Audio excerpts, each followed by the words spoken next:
Lilin is the founder of Mean Cosmetics, which is a Spanish-born skincare and cosmetics brand. It started with one shop in Barcelona, and now they have 43, almost 43 shops. Yes. They are in Spain now, Italy. France, Germany, and also we opened Portugal like this month. How did you get the idea in the first place? So on that time, I have been already in Spain like 20 years until this year, by the end of this year. So on that time, I was traveling a lot in Asia. When I came to Spain, I was studying here. So I traveled to Hong Kong, to Shanghai, to Seoul every year. And already 20 years ago, Korean cosmetics was super popular in Asia. So I bring them by luggage. And then I share to my friends. And then I was thinking, oh, the cosmetic from Korea is so good price, so innovative, and also the packaging are so nice, very different than here, the pharmacy traditional cosmetics. So I was thinking maybe I have to bring them here and to people to try, and I think they will like it. So that's how the idea came out.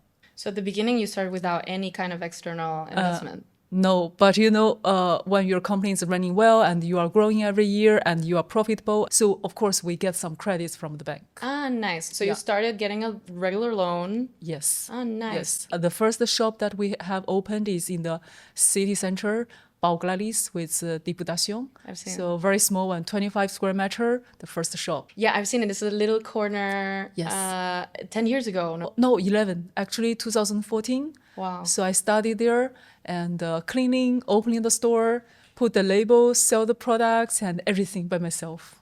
You were the only employee for... I'm the person who is in the operation in the whole business since the beginning. And of course, I started like quite alone in the shop. Yeah, doing everything. How old are you? Right now, 39. Okay, amazing. So you started when you were 28? 28. Okay, I have 1 year.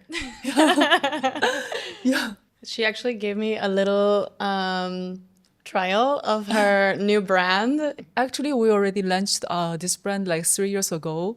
We have a like internal R&D team, and we work with the Korean like best like manufacturers labs. So we cooperate and then produce them in Korea. Amazing. Well, I have to try it out. What were you doing before when you said you were studying? Yeah. You finished your studies and that's when you were like, oh, this is going to be my business after I graduate? After my study, I have tried like several small jobs, and I worked in shops and I worked in the restaurant. I also worked in Huawei, like administration works. Exactly. Wow. And small jobs. So this is my first long-term professional job. Wow. I want to see. Yeah. I think I actually relate. I think I've job hopped a lot. And is it because you have did you have a dream to be an entrepreneur before then? Or was it just because you saw the opportunity and you jumped? My father is also a businessman, so I think I have this feeling also. I didn't looking for specifically to be an entrepreneur at the beginning. I was thinking just to do something that I really like. Because all the small jobs that I have done, I was thinking, oh my God, why I get up for this? Because I don't want. Exactly. So with this job and this project, actually every day I get up, I was like, oh, I want to do this, I want to do that, and I want to grow. And I have a lot of passion and motivation for this project. Okay, so you saw the opportunity and was like, okay, step one, get money to set up a shop, going to the bank. No, actually, since the beginning, I have some savings, and then I started with my business partner. So we have raised the capital also by ourselves. Yeah. Okay. Yeah. Can I ask you how much you needed to start? And 100K. Okay. Yeah. But 100K is really small money. Yeah, exactly. It's so small. Yeah, for a business, for a shop. Yeah. 100K. Did you at that time think, okay, I have 6 months to see if this is going to be a good idea? I think from the beginning until today, I have never said oh, I have to continue or I quit or something. Never, because then the business is really going up day by day, month by month, year by year. So luckily that I didn't have time to think, oh, if I have to quit, it's the opposite, that how should I continue this and do it better? Wow. And also because I think 10 years ago, there has less competition.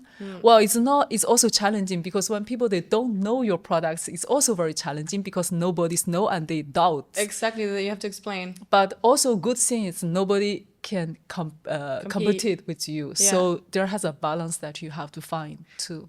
Now, what do you prefer now that you probably have a lot of competition? Now, yes, a lot, Yeah. a lot. So But you have the advantage. we are running every day.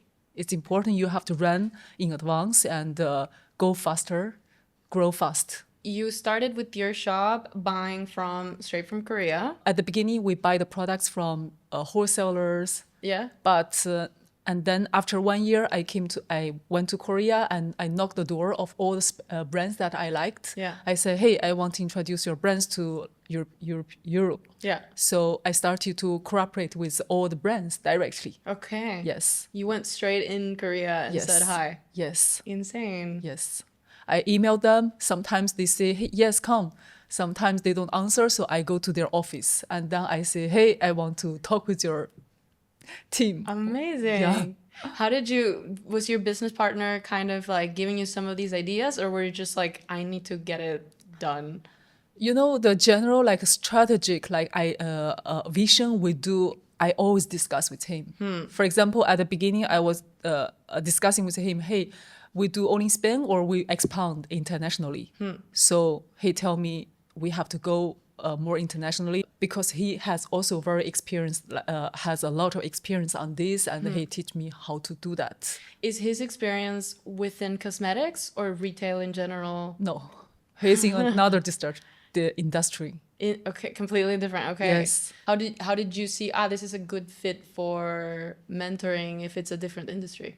Well, I think every business, when they are growing, many times they have the similar problems or issues or challenges. So Okay. I discuss a lot with him. Okay. And and also right now, for example, we are in Barcelona capital, so they have also invested some other good companies in Barcelona, and all the founders, we sit down together every year, and then we learn from each other, we ask each other, we share the information each other. Yeah. Do you think that's important? Is that helping you in your growth? Yeah, more and more, yes. Okay. Yeah. Especially when you want to grow like fastly and do more aggressive expansion, you go to like omni channels, and then you have to learn from others. Yeah, I think the reason I asked this question is because one of the main things that we're trying to provide for women in Sheblooms is the ability to speak with other founders that are women, because they can also understand the same kind of challenges Yes. that you have in the stage that you are. So what we do is we put them, as you said, in groups, but once a month. Okay. And give each other kind of like status update. Like, this is how my company did this month, and this is the blocker that I have. Okay. So my question to you is, like, as a solo founder, well, you have a partner. So technically you are and you're not. Yeah. But yeah, how important do you think it is to have a good relationship with other founders? Do you feel like it distracts you, or is better to have someone to always ask for? I think it always depends on the character of the founders. Because, for example, myself, I'm not I'm intro person. So many times it's not easy for me to communicate with others. Also, it depends on the size of the companies that you are handling, you know? So when they are growing and bigger, then I think it's important to open your world and your vision and to see others. Yeah, But when you are smaller, I think it's you can still focus and then do the detail work. Okay. Yeah. Okay, that's a good advice. Because yeah, when you get growing, like, it's difficult to anticipate the kind of challenges that you're gonna have, because very few people have reached that point. No? Yeah, I think it's always important to discuss with people, talk with people, learn from them, listen to them. Sometimes maybe their experience doesn't match you, but I think listen is really interesting. You learn a lot of things. Maybe they works for you, maybe it doesn't work for you, but you have more information. Take me through, like, the beginning days. So you rent this shop, start selling there. What is the next like milestone when you realized, okay, we need to open new locations and new countries or even our own lines? Like, what are the milestones that... So from Min Cosmetics, we opened our first shop in Barcelona, and after 6 months, we opened in Madrid. Oh, wow, that Yeah. quickly. Because it went that well, or... Yeah, I think so. Wow. Not like super well, but I see growth and I see people, the feedback of the clients, and I see that journalists and they are really interested in. So we and then we opened Madrid. So on that time, with my business partner, we are discussing, okay, let's continue opening in Spain or we go to other countries. So we have decided to go to other countries. So we went to Italy, we went to Germany, we went to France, and then we come back to Spain, we open more stores. And also like after 6 months and 8 months, we started also build our website. Yeah. 6 months ago? No, I mean from the beginning. Okay. Yeah, after. I was like, huh? Yeah. Okay. As a solo founder, did you have like, of course you had, but did you have moments of like doubt where you felt like, okay, this is a little bit too hard. Maybe I want to take a little bit more chill, because probably a lot of women around you don't have very similar lifestyles, or is that not your case? There has a moment I was super tired, yes. And also a lot of tension, but like mind tension. Exactly. Is normal. And I have like, every year there has moment you are like this. Yeah. Period like this, but it's normal. It's normal when you are running your own company business. I think you have to accept it. And then when you are down, you are in like a very down period, then just continue to work. There has a period that I was very stressful, and I started to think about, okay, how can I get out of there?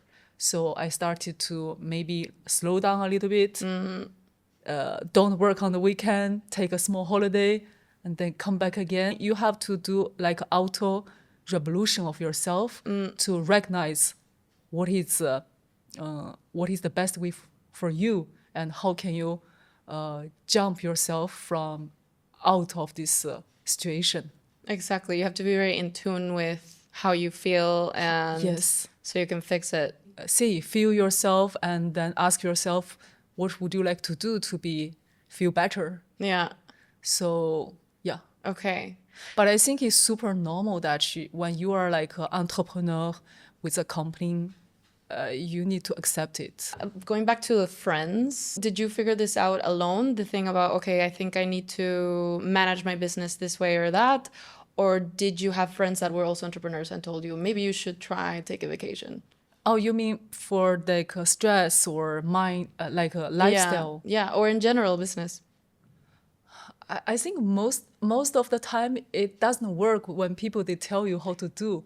They say, hey, take a holiday. They say, hey, don't work too much. And you're like, everyone knows it. So you have to recognize it yourself that, okay, this weekend I don't check my emails and I go to a holiday, I will disconnect. Or right now, every day after work, I go to yoga or I go to gym. So I think you should find a way by yourself. Even people, they tell you how to do that.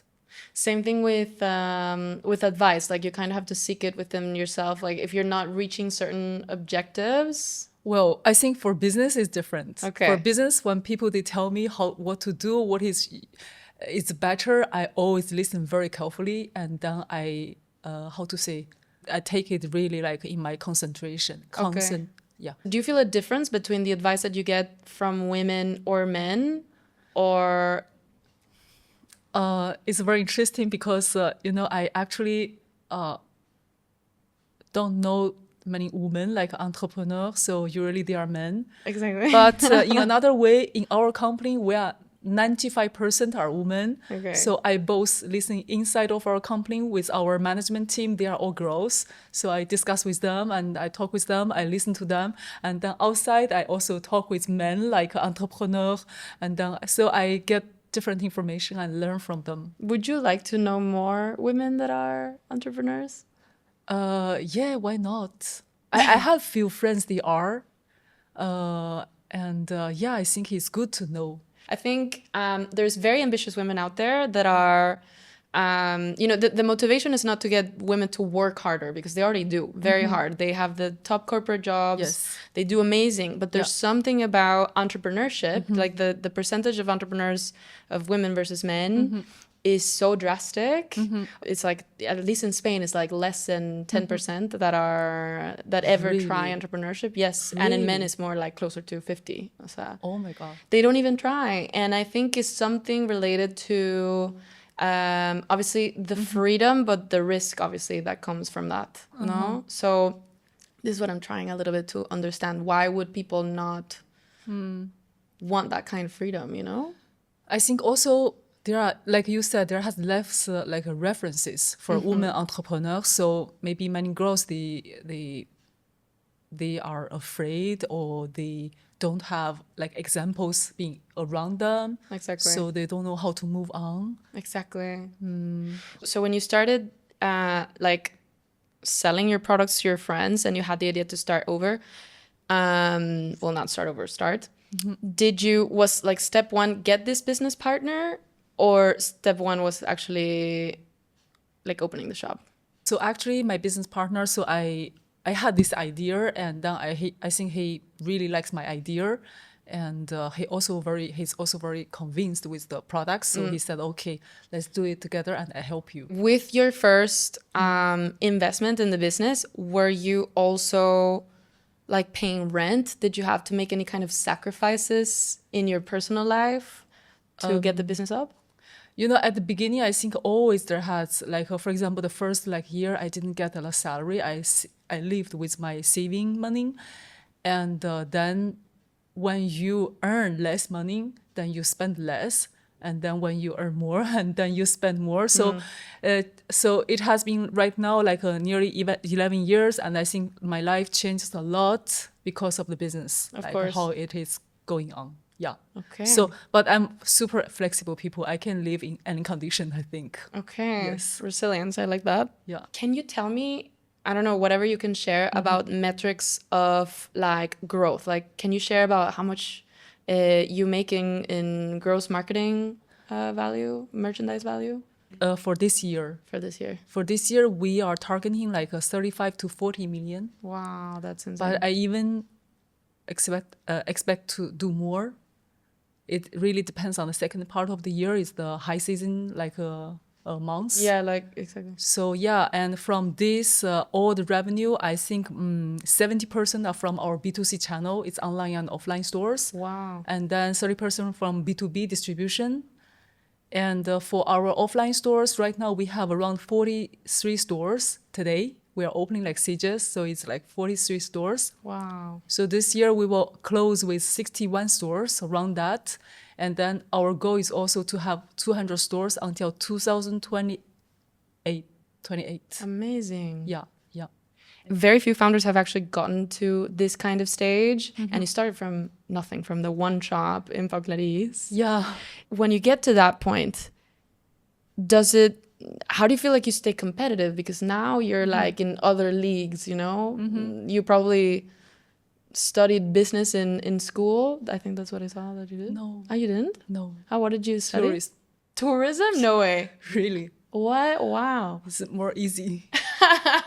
It's more easy to get a diploma. Wow. Yeah. Okay, so everything in business you just learned doing. Yes. Wow. Everything. Yeah. Amazing. Yeah, Okay, but I also suffered a lot with at the beginning with different things. Business things like Yes, like importation, I have no idea, and then all the products are stuck in the customs and for months, and then I don't have stock in the shop, and I'm crying. I have to put the label on the products on the weekend. I was thinking why I do this job, because everyone is on the weekend. I'm working at home putting the labels on the products. And a lot of these kind of things I didn't know. And after after I started, I was thinking, oh my God, there are so many problems. And also regulation things, you know, every product that you import to European market, you have to do registration, CPMP. So expensive, so many work that you have to ask all the documents from the manufacturer and the brands. And I didn't know that at the beginning. So after 1 year, I recognized that I'm not doing it like well. And then it was so stressful to solve all these problems. So at the beginning until now, I learned a lot of things that I have never heard in my life. But the problem, the important thing is just that you find a solution and then you keep going. you learn it you learn it yourself. Exactly. Probably if you did study business in school, you would have still not been taught that you have to register that thing that you had to register. Even you do like a business school, I think these details you will never know. Exactly. You have to Do it. and then you learn. Amazing. And also the problem is, I think if you know all the behind issues or problems that you can have, maybe you are not able to open this business. Because if I know that, all the product you need CPMP registration, it costs a lot, it's very hard to get the documents. Or if you know all the importation process so complicated, you have to do all the tests before arriving, blah, blah. You will never begin, Exactly. never. That's great. I love that advice. Yeah. just go in blind. Otherwise, So yeah, people say, hey, what is your advice? I say, hey, if you really think it's something, it's a really good like idea. I don't know if you really like it, you just do it. And then when you have problem, you solve it. You cannot prepare before. If you prepare more, you will never start. I love that. So with my team, it's the same. When they are doing something, they prepare everything. I tell me, Lilin, I have problem. We cannot do that because of this. I said, doesn't matter, do it. And then when you have problem, you solve it. I love that. Yeah, it's true. What is it that you love so much about your business? I think it's the products. Because until now, I can tell you that we are importing more than 90 brands from Korea. Even our own, we have a lot of also own products. No, but I try all of them. I have in my office, my office it's full of products. What? So I open new products every day and put it on my face and to test. But of course, luckily, I'm not like allergic skin. Yeah. So I can do that. And also all the product selection, I do it right now by myself with our team. I help them and I tell them what is the trendy brands, which products is hot, and I'm so, interested in that. I'm following every day this kind of trends. I was gonna say you have amazing skin. Yeah, thank you. Thank you. I'm gonna try the SPF. You have to. Yeah. Okay, so now that you have 43 stores, very few people have gotten to this point. Mm-hmm. How do you feel like you stay competitive? Like, because the skincare and cosmetics industry is like developing so fast and tech is getting integrated and how new formulas get made. Yeah. Do you feel like sometimes it gets a little bit out of your hands and when you compete with the super conglomerates, like... So I think there are so many things that you can do to be more competitive. First, we do a lot of things now. I'm thinking it every day. So for example, we try to bring... right now in summer days, we are like onboarding more than 30 new brands. They are super hot brands and products. So very fast and be fast to bring all the trends from Korea. I love this, so I push our team to do it a lot. And also, for example, our online, offline, we give the best recommendation to our clients how they can find the routine for themselves. So all our people are trained. Every product, every brand before launching, we do a lot of training. We have our trainer is traveling like every day to shops to do the training to them. So we try to sell the right product to our clients. I think people, they really need this. And also, for example, online, we also, right now we have AI recommendation chat. So it's also selling good products because they are doing really good recommendation. We are training them a lot to improve it every day. And also, right now, we are already thinking to next year what we can do for our clients' community to make them even more experienced. For example, our flagship store, we do also treatment with our products. So people, they can come and have a treatment and feel their skin. How is it with after using the products? And for example, right now we are thinking, okay, next year, what kind of categories or new things we can bring to our, there are so many things you can do.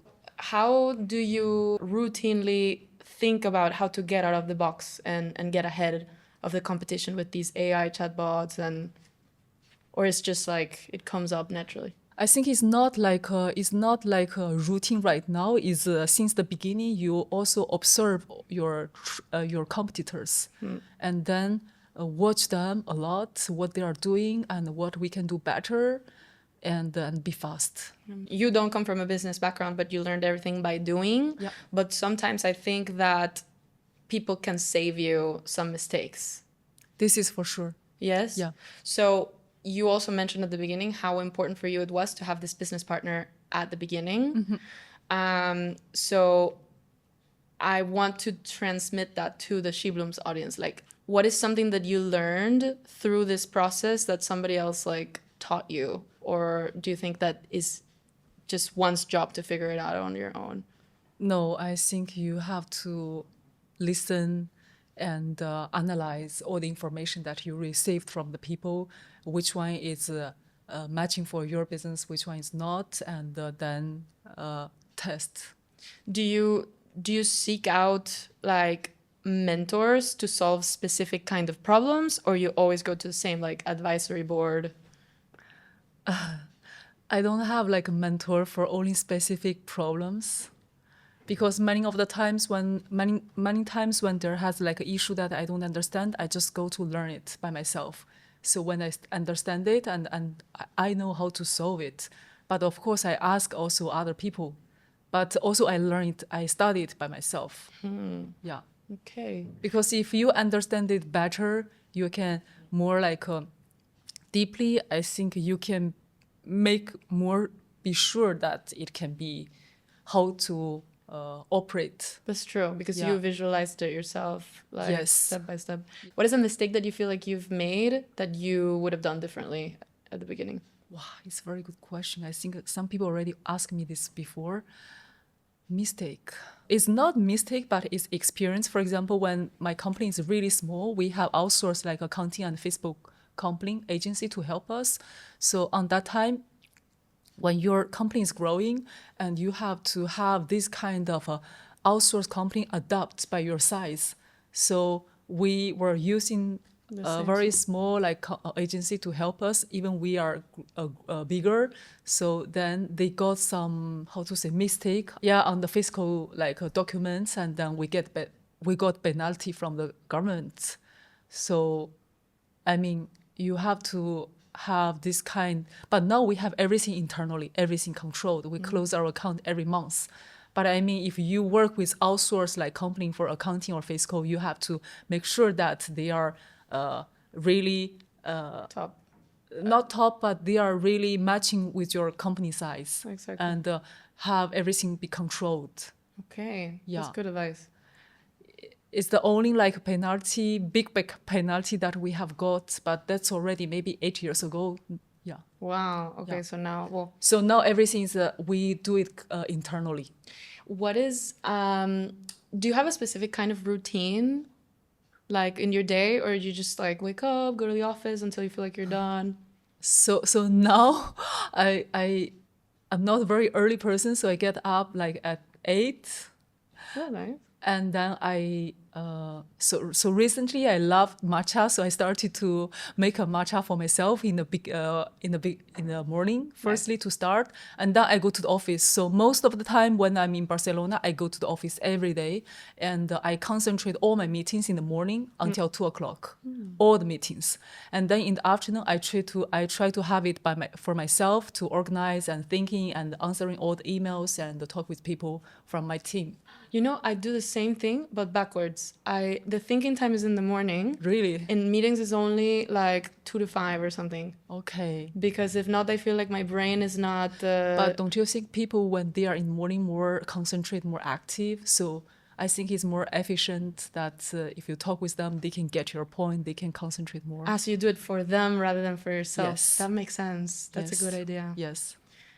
Okay, I'll take that advice. And also in the afternoon, people, they are even more lazy in That's general. true. But that for me makes the meeting faster because they want to leave. And also, I never do meetings with big group. I do only with very few people. Completely agree. Yes. Makes no sense. And no discussion, just the operation and decision in the meeting. Yeah. I agree. Yeah. Okay, good advice. And then what is, I feel like, an advice other than the like try to upgrade your physical? What is an advice that you would give younger girls when they're getting started? Firstly, I think if you want to do something, do it. Then make sure that you have access to funding and investment. You can get investment after for growing your company. Because I see that there are so many like startups growing right now. For example, in Korea, there are like, I don't know, thousands of brands, and in Spain, I think in Korea, I think there are like 30,000 of brands. And in Spain, there has like a new brand coming out every day. So I think the funding part is really important. Even you have a good idea, if you have, even you know how to operate the whole business, you have a super business plan. If you cannot get access to the funding, You can't compete. you cannot grow. So I think this part is important. Interesting. Because I would have argued previously that you need, or you don't need, but it's better to grow organically as you did at the beginning than with funding, because then you have more control over the company. But you can grow your company organically. I think we are super lucky because we are in a very special, like a niche industry. But in general, I think for a new brand or something, until a size, if you don't get more funding, you cannot grow anymore. That's because true. it's so competitive, and the online you have to invest a lot, and it's so That's true. hard. Interesting. Yeah, grow organically until kind of size, yes. Okay. But after, without more investment, you will never could able to grow like Yeah. aggressively. Something that I've been working on recently is to try to increase my risk tolerance to bigger and bigger projects. Yeah. So is there some kind of advice or thought that you have behind how to be better tolerant against risk, or just don't even ask that question, just go? I cannot give advice on that. I think it's mind of this person. To be honest, I think you have to. Be born like that? I think I'm lucky because I find the right industry. This is important. Is this your first business? Yes. Amazing. But now I have invested right now in other also beauty brands or Okay. company. So in the typical question, are entrepreneurs born or made? I think that they can be made. I think everything can be trained. Yes, this is for sure. Because I think I was so different 10 years ago than now. I was much, how to say, I didn't have this ambition before. I was not ambitious people before. I started this businesses because just I want to do something that I like. I even didn't think that I'm going to do it big. I was thinking, okay, if I can, how to say, earn my own independence life, then I'm so happy. And then it grows, and then you have to learn, you have to adapt, and you have to be flexible and open mind. And when you hit that wall of like, okay, maybe now I make 100K per year, this is good enough to live, and then doing what I love, so I don't need to grow anymore. What makes you be like, I have never, sometimes I even don't remember what is our profitable, like EBITDA last year. I don't remember that. I have never focused on this before in the past. I always thinking, oh, we can do here better, we can do there better. Oh, let's do this, let's do that, and we try.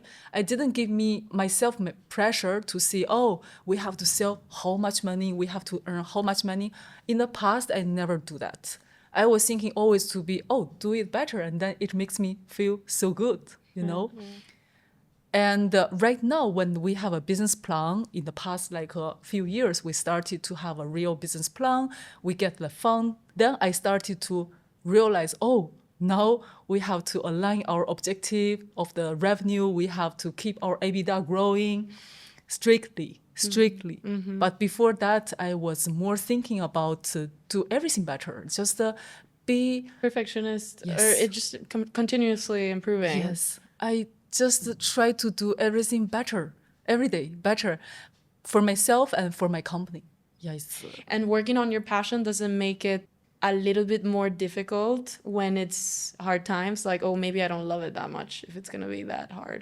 But I think I'm a very flexible person because at the beginning when I frustrated with something, for example, with the label thing and also importation thing, at the beginning I was alone. So I was crying one day and my business partner said, "Hey, what happened?" I said, "Oh, I cannot do this anymore."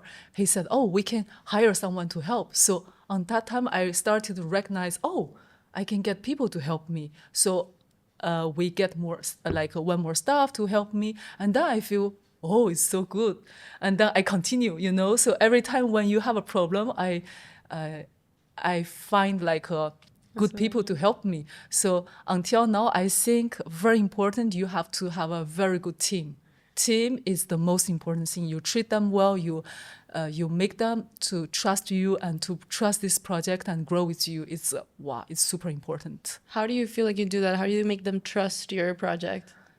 I share a lot of information with them, and I explain them why we have to do this, why we have to do that. And at the same time, I also give them a responsibility that they take and they do. If they fail, I don't blame on them. So, I help them. I help them a lot until they, for example, right now in our management team, we have we are all girls and they have already been working with me years, and they know how it's my way to work. So we learn from each other, we understand each other. So yeah, we discuss everything together. Communication. I love it. Yeah. I just saw another podcast interviewing Mark Zuckerberg, and he said that his one tip for hiring is, would I work for this person? Like, this person needs to be as smart as me or smarter than me for me to hire them. Yes. I always tell my team, hey, please hire someone better than you. Exactly. Always. But it's not that easy. It's not easy, but I really, right now with our company size, of course, we can pay better salary. I think it's also, it's growing this part. So then we can get really good people. Yeah. So I ask them, hey, please get a crack for you. Exactly. And get a crack everywhere. And then they solve problem for you. Don't bring people that bring you problems always. And before you were able to afford the cracks, how did you... there are so many people, they started with me, and then they are talented persons, so I help them to grow, and then they grow, and then they are crack right now. Okay, you taught them into... Yeah, and then they hire cracks, so... Amazing. Yeah, people is so important, really. Yeah. If you have right people, right team, good team, you can breathe much better, and your life will be much better. For sure. Yeah. Do you mentor women? No, you mean I mentor other people? Yeah. No. No? Okay. No. Is that something that you'd be open for? Or? Yeah, I'm open for, but I have never done that because I always try to listen to other people and learn from others. So, but people, when they ask me, I always try to help them. Always. Okay. Yeah. Lovely. Yeah. But not many people ask me either. So. Oh, well, maybe I will. Okay, what do you think is next for Min Cosmetics? Expand our Min Cosmetics in Europe, more potentially, and reach to the 200 stores as soon as possible. Amazing. And grow our online and also B2B business aligned with our business plan. And also another project is very important is grow our own brands, expansion globally, and get them success in as many as the territories where we can. Amazing. Yeah. Okay. Thank you so much, Lilin, actually, for coming here. It was amazing. Thank you.